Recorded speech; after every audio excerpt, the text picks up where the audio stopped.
Right now, Pittsburgh's best sports show is about to begin. Call us or tweet us.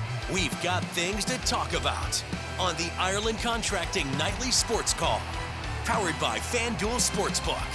All right, thanks a lot, Royce, and thank you for tuning into the Ireland Contracting Nightly Sports Call. I'm Rich Walsh. I'll be joined by Chris Mueller in just a matter of moments. So give us a call tonight, 412-575-2600 on the Bordas and Bordas hotline. We've got a lot going on this week. The Steelers, they can keep their playoffs hope alive on Monday against the Browns. The Pitt Panthers have a huge game tomorrow, trying to get 12 wins for the first time since 1976. And I had a tweet yesterday I wanted to get to, but we ran out of time, Chris. Do you think the Panthers have a chance in this game without Kenny Pickett? That was a question that was posed to me on Twitter. I think they do. I think we haven't seen much of Nick Patty, but remember, he battled Kenny Pickett a couple years ago when people have lost faith in Kenny Pickett, and now Kenny Pickett's going to be a first-round draft pick.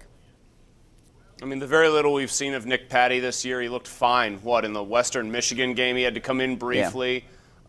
But when you consider what Michigan State's losing, Kenneth Walker's not playing. I know quarterback's a more important position than running back, but in college, I do think the running back can have a similar kind of impact if they are elite. And Walker obviously was that. No, I think Pitt absolutely has a chance. I think everybody else is going to be there pretty much for them. If Patty's able to make a couple throws against the nation's worst pass defense, I don't see why Pitt can't win this football game. I really don't think it's going to come down to a situation where, man, Pitt looks completely and totally different. Obviously, Kenny Pickett made them what they are this year, but I don't think that you're just going to turn around with a very battle-tested roster here with a lot of veteran guys and suddenly have Pitt turn into a pumpkin because Kenny Pickett isn't there anymore.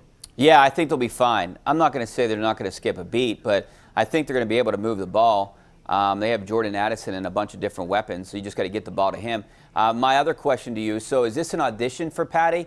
Because he still has time left at Pitt, and they brought in a guy from USC, Slovis, who is projected to be the starter next year. Maybe a reason why a couple of those guys might have stuck around. Do you perceive this as being an audition for Patty, or is Slovis going to be the starter next year? I would put the percentage chance just right now at the top of my head, observing it, knowing what Slovis did at USC. Geez, I must need sleepy time here, Richie. I'm already thinking about catching some Z's before the fan morning show. But what he did at USC his freshman season still sticks out, throwing 30 touchdowns, setting that completion percentage mark. I don't think you bring a guy like him in via the transfer portal if you don't intend for him to start. But I think the most interesting thing that could happen, and this would be a good thing for Pitt fans because it would almost certainly mean a win, what if Nick Patty goes out there tomorrow night and throws for like 380 yards and 4 touchdowns and looks completely in control of the offense? I would think at the very least you would want to give him a look next year as your potential starter, at least make it a somewhat of a battle in spring practice. Well, this could kind of parallel something a few years ago. Remember when they brought another USC quarterback that was a 5-star recruit, and that's the reason Kenny Pickett was the starter?